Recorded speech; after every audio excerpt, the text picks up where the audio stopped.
మహాగణుడును అత్యంత నమ్మదగిన యేసుక్రీస్తు నామంలో ఈ బైబిల్ అధ్యయన కార్యక్రమాలను వీక్షిస్తున్న ప్రతి ఒక్కరికి శుభములు తెలియజేస్తున్నాం. ఇంతవరకు విన్న సందేశాల ద్వారా మీరు ఎంతో సంతోషించారని నమ్ముతున్నాం. నేటి పాఠంలో మనము నిర్గమకాండము 31 నుండి 34 అధ్యాయాలను క్లుప్తంగా ధ్యానించుకోబోతున్నాం. 31వ అధ్యాయంతో నైపుణ్యంతో కూడిన పనివారిని గూర్చి, అదేవిధంగా సబ్బాతు నియమాలను గూర్చి వింటాం. 32వ అధ్యాయంలో మోషే కొండ దిగి రావడం ఆలస్యం కావడంతో ప్రజలు అహరోను కలిసి బంగారు దూడ ఒకటి చేసుకొని దేవుని ఉగ్రతకు గురయ్యారు. మోషే వారి పక్షంగా విజ్ఞాపన ప్రార్థనలు నిర్వహిస్తూ వచ్చినట్లుగా ఇందులో గమనిస్తాం. ఇక 33వ అధ్యాయంలో దేవుడు తన నూతన దర్శనాన్ని మోషేకు తెలియజేసిన విధానాన్ని చూస్తాం. మోషే దేవుని చూడాలనే కోరికను వ్యక్తం చేయడము, దానిని దేవుడు అంగీకరించిన వివరాలను కూడా ఇందులో చర్చిస్తాం. ఇక 34వ అధ్యాయంలో దేవుడు ధర్మశాస్త్రము పలకలను రెండవసారి మోషేకు ఇచ్చినట్లుగా చూస్తాం. ఈ అధ్యాయంలో దేవుని గుణగణాలు కూడా వివరించబడ్డాయి.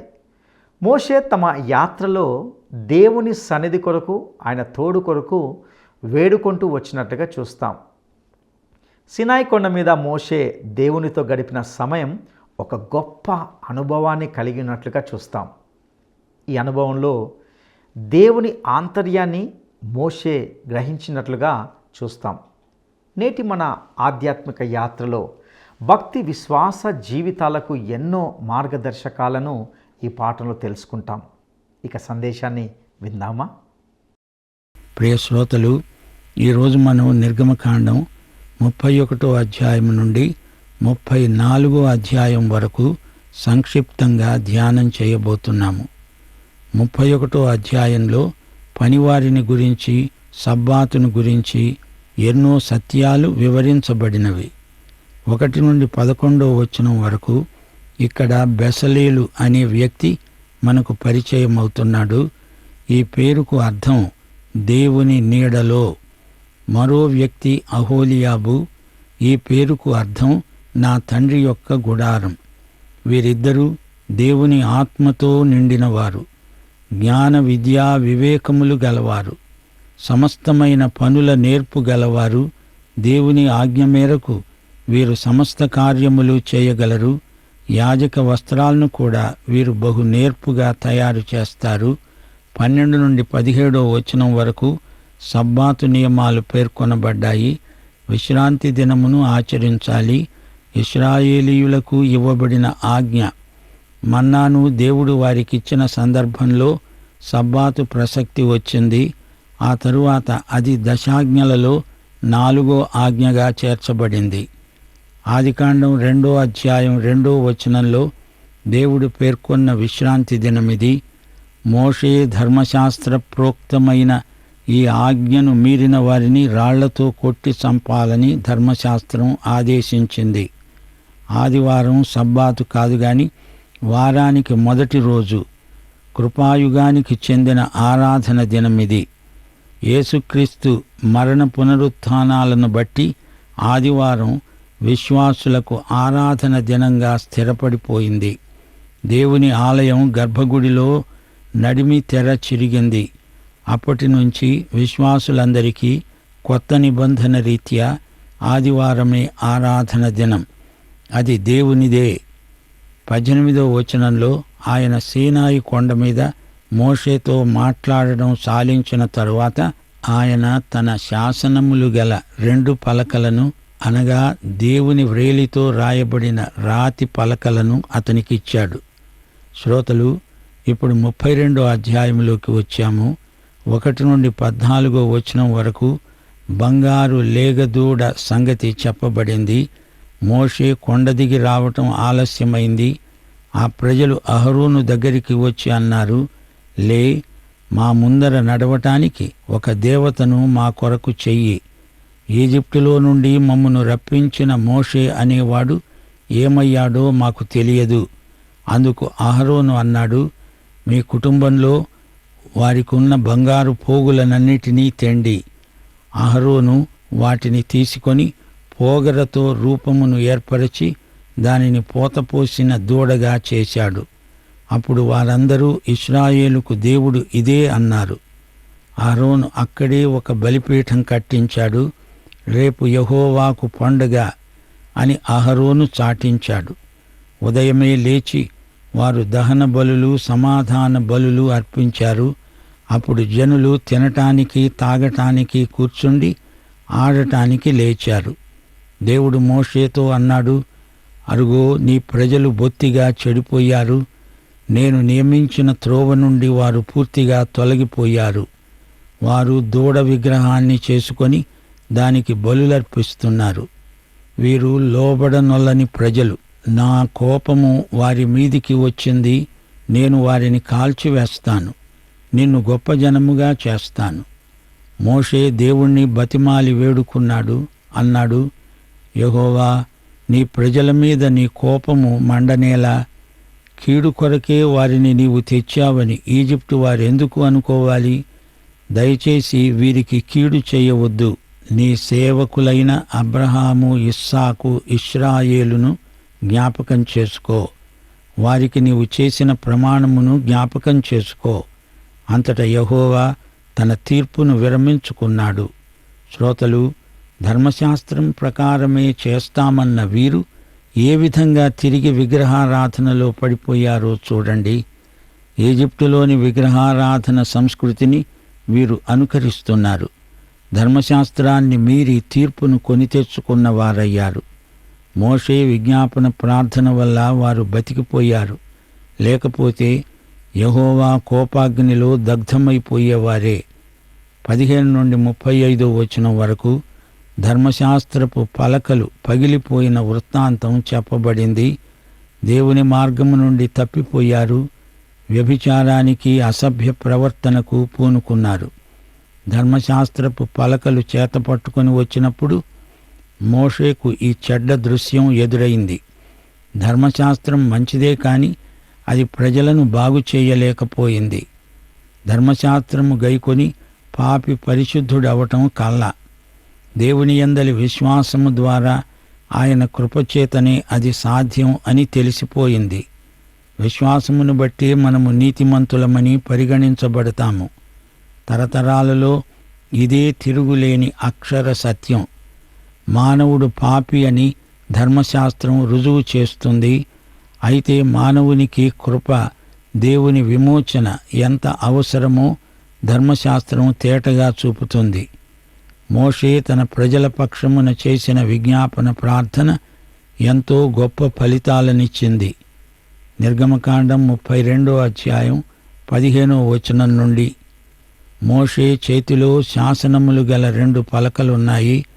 అవి దేవుడు చేసిన శాసనాలు. దానిమీద చెక్కబడిన రాత దేవుని చేవ్రాత. పాళెములో యుద్ధధ్వని, అది సంగీతం, రణగుణధ్వని. వారు దూడ ఎదుట నాట్యమాడుతున్నారు. మోషే కోపం మండింది. మోషే తన చేతిలోని పలకలను క్రింద పడవేసి వాటిని పగలగొట్టాడు. ఆ దూడ బొమ్మను అగ్నిలో కాల్చి పొడి చేసి నీళ్ల మీద చల్లి ఇశ్రాయేలీయుల చేత దాన్ని తాగించాడు. అహరోనును మోషే సంజాయిషి అడిగాడు. అహరోను అన్నాడు, నా ఏలినవాడా, కోపపడవద్దు. ఈ ప్రజలు దుర్మార్గులు అనే మాట నీవు ఎరుగుదువు. వారే కావాలని అడిగారు. వారి బంగారం తెమ్మన్నాను. నేను దాన్ని అగ్నిలో వేయగా ఈ దూడ అయింది. అహరోను అబద్ధం చెప్పాడు. ప్రజలు విచ్చలవిడిగా తిరగడం మోషే చూచాడు. అహరోను వారిని అలా తిరగడానికి విడిచిపెట్టాడు. అప్పుడు మోషే పాళెం యొక్క ద్వారమున నిలిచి అన్నాడు, యెహోవా పక్షమున ఉన్న వారందరూ నా వద్దకు రండి. లేవీయులందరూ అతని వద్దకు కూడి వచ్చారు.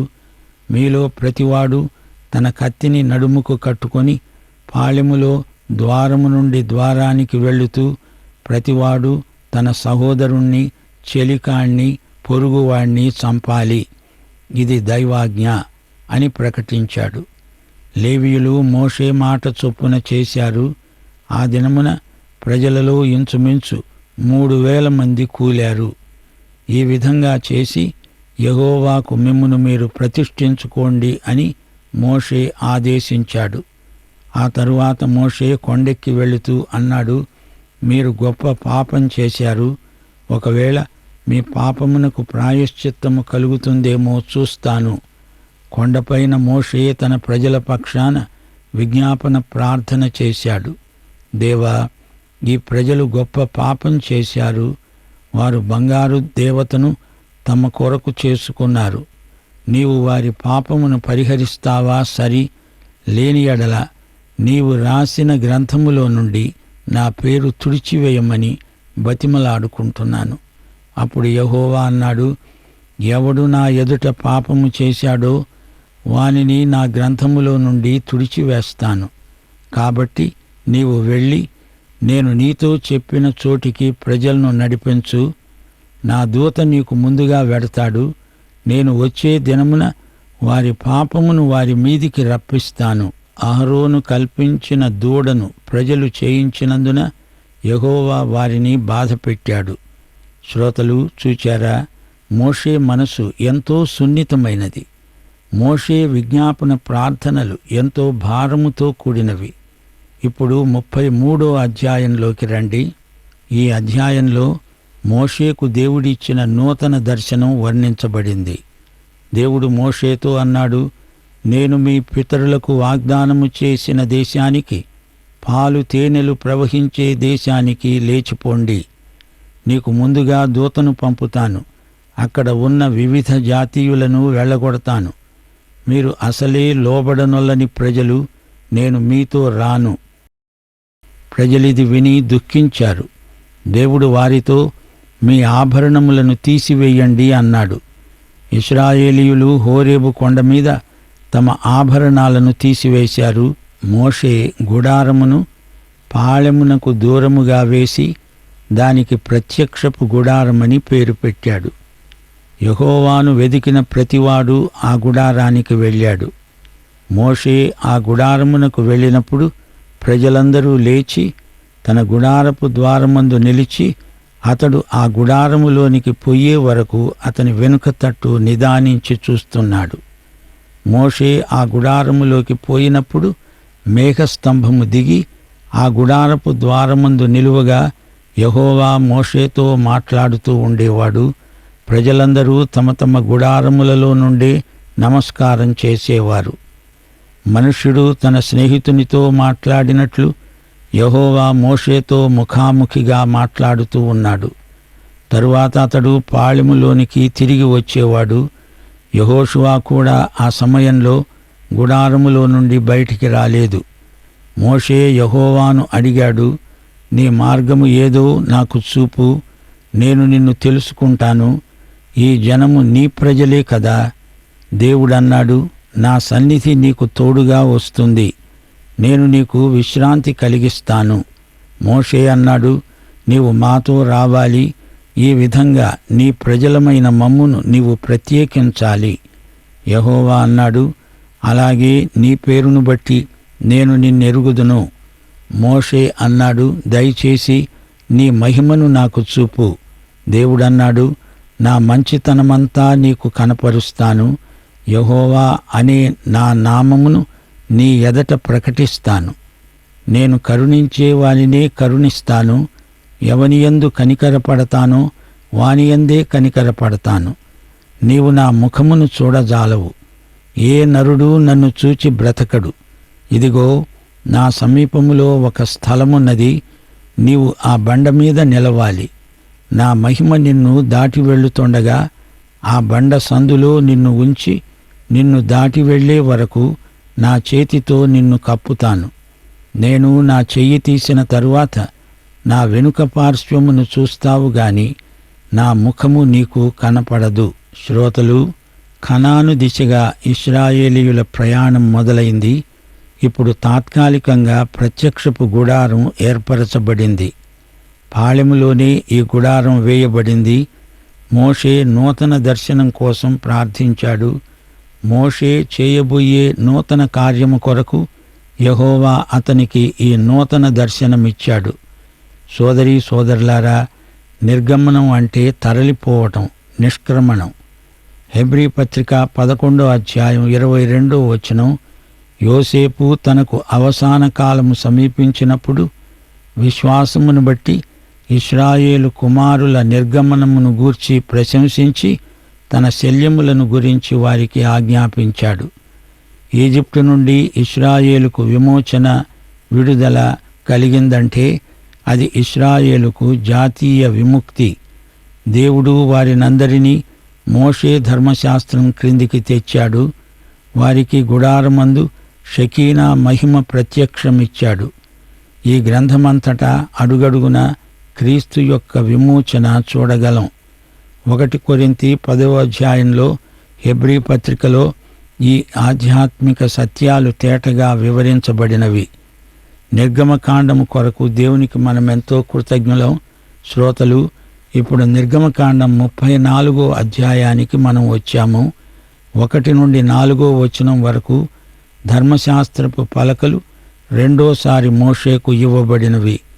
దేవుడు చెప్పినట్లే మోషే మొదటి పలకల వంటి 2 రాతి పలకలను చెక్కాడు.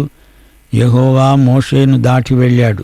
అన్నాడు, యెహోవా కనికరము, దయా, దీర్ఘశాంతము, విస్తారమైన కృపాసత్యములు గల దేవుడైన యెహోవా. ఆయన 1000 మందికి కృపను చూపుతూ దోషమును, అపరాధమును, పాపమును క్షమిస్తాడు గాని ఆయన ఏమాత్రమును దోషులను నిర్దోషులనుగా ఎంచక 3-4 తరముల వరకు తండ్రుల దోషమును కుమారుల మీదికి, కుమారుల కుమారుల మీదికి రప్పిస్తాడు. మోషే వేడుకున్నాడు, ప్రభువా, దయచేసి నీవు మా మధ్య ఉండి మాతో రావాలి. మా దోషమును పాపమును క్షమించి మమ్ములను నీకు స్వాస్థ్యముగా చేసుకో.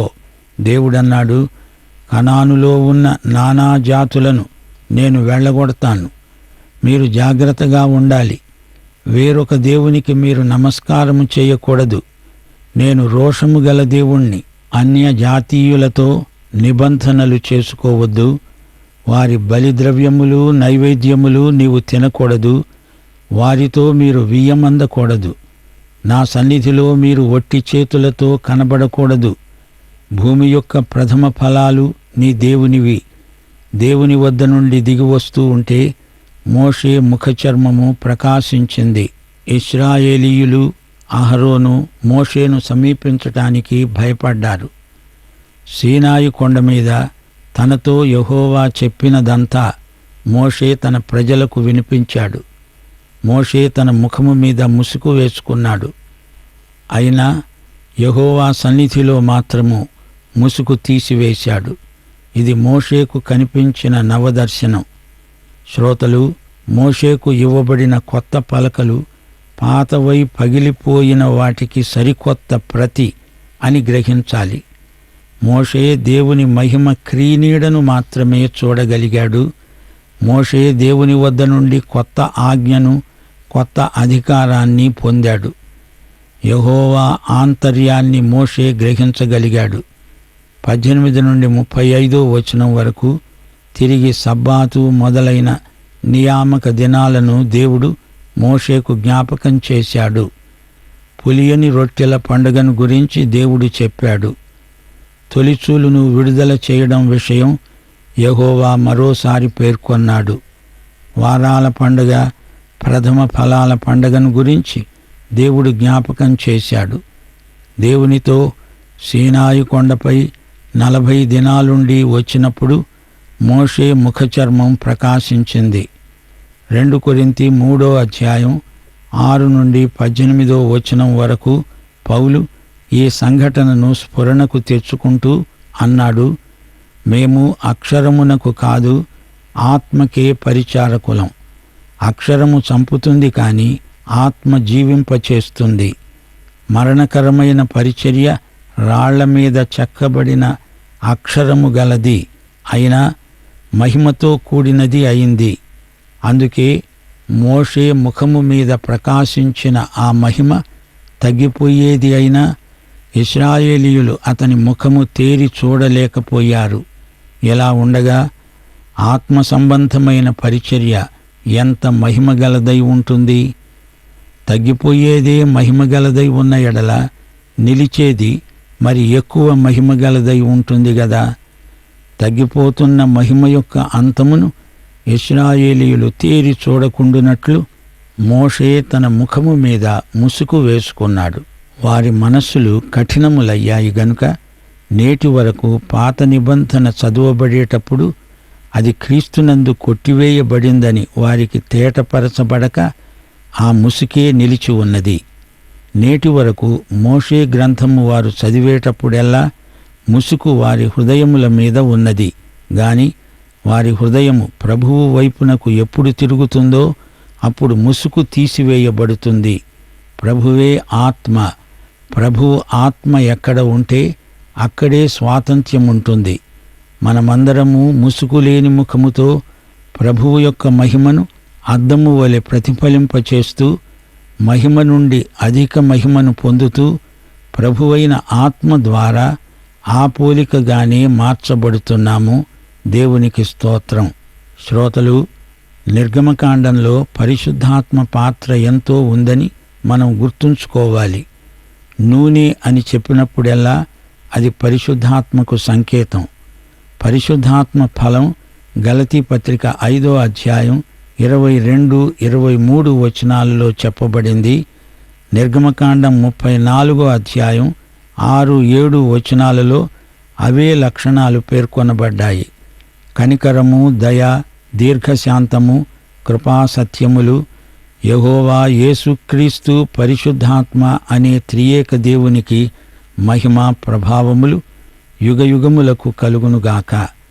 తండ్రి ప్రేమ, కుమారుని కృప, పరిశుద్ధాత్మ ఆదరణ మనకు నిత్యత్వం పర్యంతము తోడై ఉండునుగాక. ఆమేన్. ప్రియులారా, నేటి ఈ సందేశం ద్వారా మీరు ఎంతగానో సంతోషించి ఉన్నారని నమ్ముతున్నాం. అనేక ప్రశ్నలు, వాక్యపరమైన సందేహాలకు మీరు జవాబు పొంది ఉన్నారని నమ్ముతున్నాం. పాపం పట్ల దేవుని తీవ్ర వైఖరిని చూశాం. మోషే దేవునికి ప్రజలకు గొప్ప మధ్యవర్తిగా పనిచేసినట్లుగా చూశాం. దేవుడు మోషేకు అనుగ్రహించిన నూతన దర్శనాన్ని గూర్చి ఈ పాఠంలో విన్నాం. మోషే పొందిన దేవుని మహిమ దర్శనం, నూతన దర్శనం మోషే చేయవలసిన నూతన పరిచర్య నిమిత్తమై అనుగ్రహించబడింది. దేవుడు మోషేకు తన మంచితనం అంతటినీ రుజువు చేస్తానని, కనపరుస్తానని వాగ్దానం చేశాడు. అవిధేయులైన వారిపై దేవుడు కోపపడతాడు. దేవుడు దయ, కృప, దీర్ఘశాంతం గల దేవుడు. అదే సమయంలో కోపించే దేవుడు కూడా. క్షమించే దేవుడని, దోషుల్ని నిర్దోషులుగా ఎంచడని విన్నాం. క్షమించే దేవుడు మరియు కోపించే దేవుడు అంటే మనము తప్పులు చేసి కూడా నాదేం తప్పు లేదన్నట్లు వ్యవహరించకూడదు. మన తప్పిదాలను, పాపాలను మనం గుర్తించే స్పృహలోనికి రావాలి. దేవుని ఎదుట మనము ఎల్లవేళలా మనలను పరీక్షించుకొని పశ్చాత్తాపంతో దేవుడు మనలో జరిగించగల శుద్ధీకరణకు మనము అప్పగించుకోవాలి. అప్పుడే క్షమించబడగలం. అతి కృప దేవుడు మనకు దయచేయునుగాక. దైవాశీస్సులు.